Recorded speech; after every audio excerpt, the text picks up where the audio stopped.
Hello mga ka-fashionista. Okay, so today is Friday and as usual, nandito lang ako sa bahay. So, anong ginagawa ko pag nandito ako sa bahay? Medyo nagliligpit-ligpit ako ng mga kalat, 'di ba?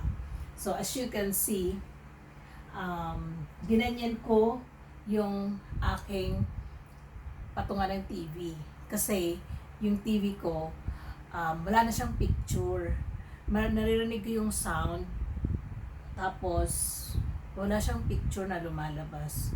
Hindi ko alam kung bakit, na paano ba siya, 'di ba?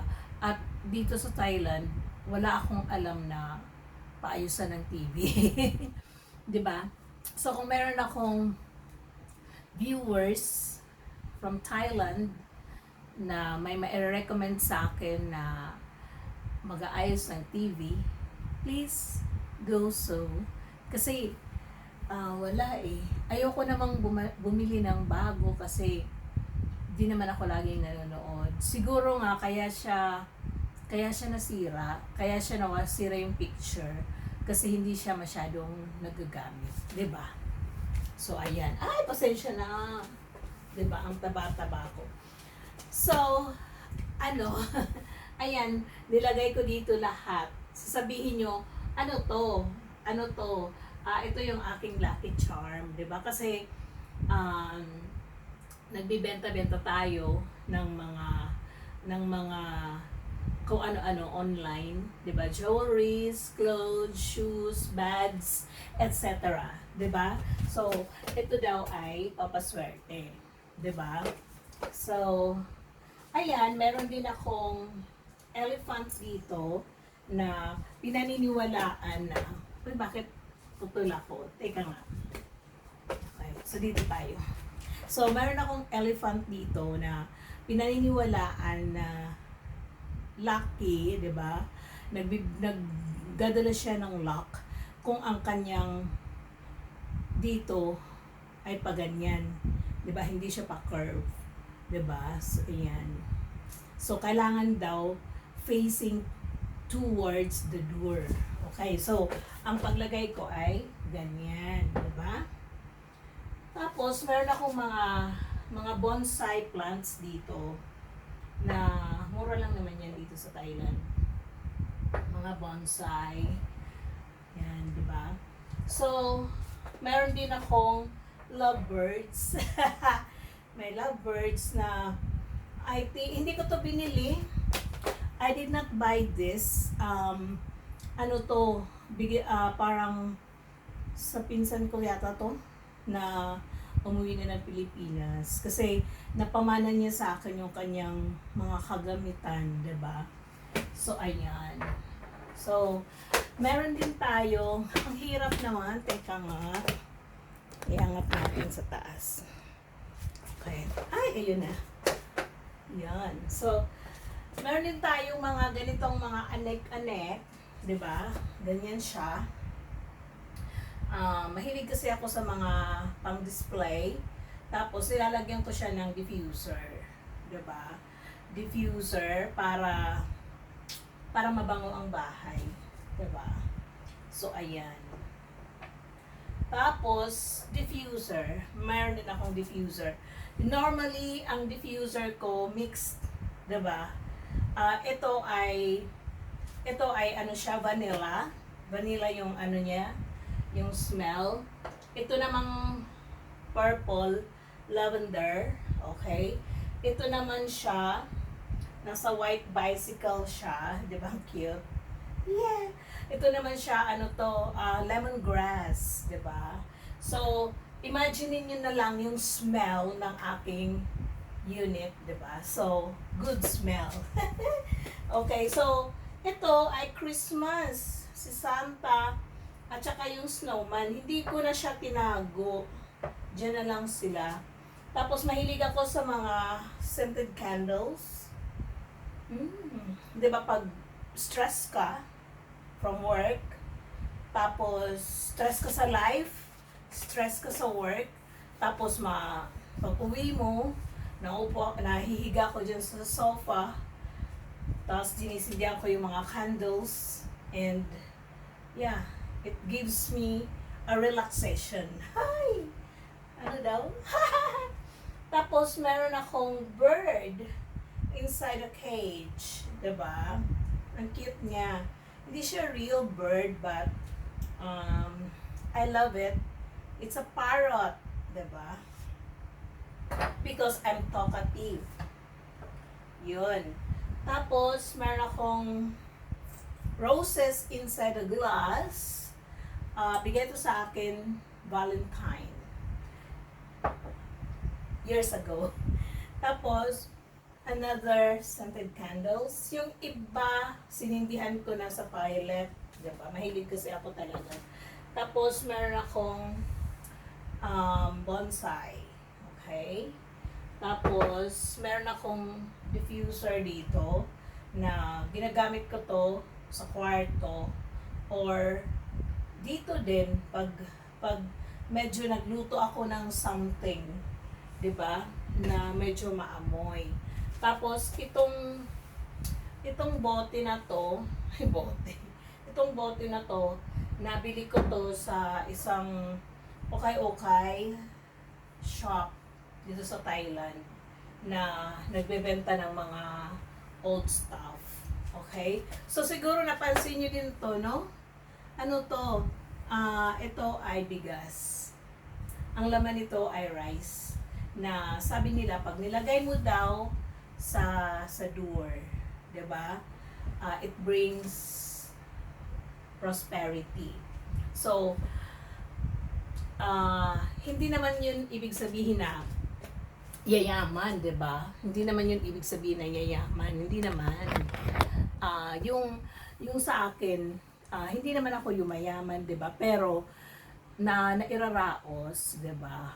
Nairaraos yung pang-araw-araw. Darating din tayo sa point na makakaluwag-luwag, 'di ba? Pagdating ng time na nabayaran na lahat ng mga utang. Kasi ang utang kasi yun ang nagpapabigat sa buhay mo. Parang yung lahat ng trabaho mo para sa pagbabayad. So, lahat naman, there is always a rainbow after the rain. Diba? And kahit yung longest tunnel, meron talaga siyang end. Diba? So, yun. Kaya yun yung mindset ko. Kaya, hindi ako masyadong na-stress. Dahil normal lang naman yan sa atin na nagpaaral ng mga anak, tapos lalo na ako, single mother, 'di ba? So, yun. Siguro until this year pa ako magbabayad ng mga utang, 'di ba? Pero hindi na next year. Until middle of this year, 'di ba? Talagang I'm going to I will see to it that I'm gonna finish everything.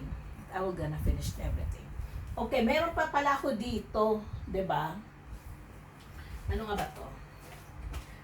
Itong dalawang ganito, nabili ko to sa trip namin sa Chayapum. Okay? Tapos, naputulan naman ako. Tapos itong vase na to, nabili ko yan sa ukay-ukay shop. Hindi kasi ako mahilig bumili ng mga brand new pagdating sa mga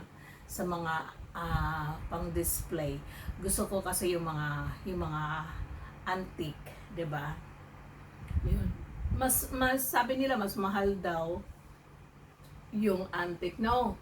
Pag marunong kang makipag-deal at marunong ka kung saan mo dapat siya bilhin. Ang mahal yung mga bago, tapos yung quality hindi katulad ng dati, 'di ba? So marami talaga mga new designs ngayon, pero kasi yung quality ng material na ginamit not the same as sa antique, 'di ba? So marami akong mga ganyan dito na binili ko lang sa mga ukay-ukayan. Okay, so yung Friday ko ay medyo productive naman. Nakapag-workout ako, nakapag-stretching, nakapag-yoga-yoga, 'di ba?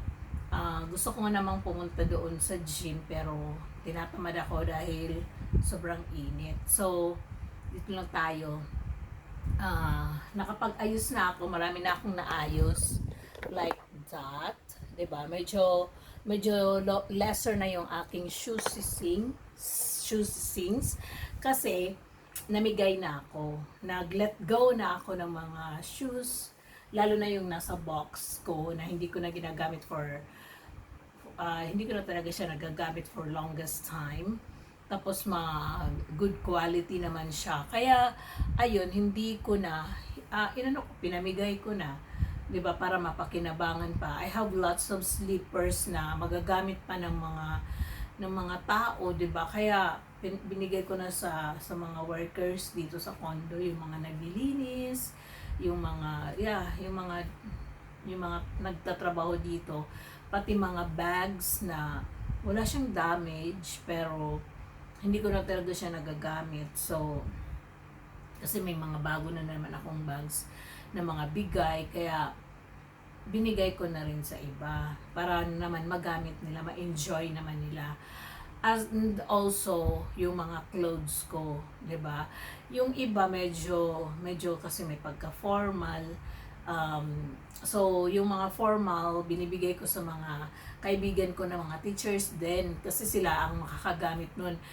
Kung ibibigay ko yun sa mga sa dito yung mga workers dito, baka hindi nila magamit, 'di ba? Alam nga naman mag-blazer, mag-formal dress.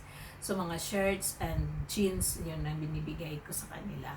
Yung mga tops, so yun, binibigay ko sa kanila. So yun, so far, okay naman, nagpapasalamat sila. So, anong gagawin ko sa mga books ko?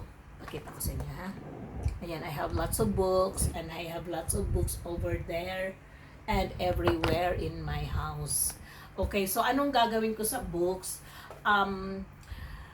Ipapackage ko siya sa Philippines dahil I'm planning to put it in a mini library. I think gusto kong magpagawa ng mini office doon sa Philippines, doon sa may garage ko. Gusto kong magpatayo doon, magpa-extend ng small room na mailalagay ko yung aking mga books. Tapos doon din ako magla-live selling ng La Fashionista. Tapos meron akong coffee corner doon para gusto kong magpahinga. Tapos yung likod, plan ko paggawa ng isang kwarto, para marami kaming kwarto just in case meron kaming bisita. As of now kasi 3 lang yung rooms namin, so I want to make like 4 dahil 3 din naman yung anak ko, para tig-isa-isa din sila, something like that, kung sino magkakagusto doon sa baba. Pero I guess ang may gusto doon sa baba si Charles, yung anak ko. So yun ang plan ko doon sa pag maglalagay ako ng extension from the garage, 'di ba? So yun, mayroon ako ng mini library that I can work also whenever I am in the Philippines, 'di ba? Pangarap ko pa lang yun. It's plan A. Yung plan B ay doon sa stairs ko going up, gusto ko, yun yung plan B. Gusto ko lagyan siya ng designs na parang mga books going upstairs also. Parang mga shelves na ilalagay ko doon yung mga books. 'Di ba? Tingnan natin kung ano yung the best na magagawa natin for our house. Because this year, pag natapos na ako magbayad ng mga utang ko, yung next step ko ay yung bahay. But for sure, I'm going to travel to the US anytime this year. Diba? Kasi kailangan kong i-visit yung anak ko. So that is one of my plans na hindi ko alam kung anong month ako makakapunta, but this year 100% I will travel to the US. Kasi okay naman na lahat. Kumbaga parang yung time na lang na tama. Dahil meron akong mga tours. Oo, may mga travel pa akong dapat gawin, 'di ba? Na plan out na long time ago. So like for example, yung travel ko with friends, ng aking mga childhood friends, on July, 'di ba? So it was planned long time ago, and it was all the bookings has been done. Kaya wala nang problema, paglipad na lang namin. So yun, so it's gonna be Hong Kong and Macau. I've been in Macau, but they never been there. So yun nga, sabi nila samahan mo kami sa Macau. Okay, so we're going to Macau and Hong Kong. We are 7 actually. And yun. So yung mga plans na matagal na tapos na lahat, bayad na lahat, everything, yung pag-fly nyo na lang, yun ang hindi ko pwedeng hindi gawin, 'di ba? Dahil commitment yun with friends. Kasi gusto din talaga nilang mag-travel with me. Sila din yung mga friends ko na kasama ko, Singapore, Malacca, Kuala Lumpur, and then they also came to Thailand. So yun, yung susunod naming trip would be Macau and Hong Kong na plan. Kasi yan gusto nila, kasi nakaplan dahil puro naman sila nagtatrabaho. Yung isa sa court, yung isa naman sa internal auditor, and yung isa district supervisor, diba? Tapos teacher, diba? So yun may mga responsibilities din, kaya ako yung nakatoka sa lahat ng planning, bookings, everything. Yung sa kanila paglipad na lang nila, 'di ba? So yun, 2 weeks before our flight, sinisend ko na lahat ng mga itinerary, yung tickets, yung hotel bookings, doon ko palang sinisend. Kinikip ko muna yun sa akin, 'di ba? So yun, ganyan kami mag-travel. So there's also an upcoming travel on April, because it's my cousin and friend's birthday. Gusto niya mag-travel kami ng Bali, 'di ba? Pero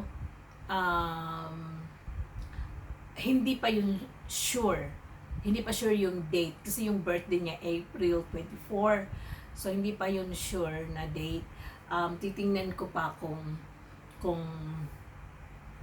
kaya ba ng powers ko, kasi nagbabayad pa ako ng utang. Pero lagi naman niya ako nililibre, 'di ba?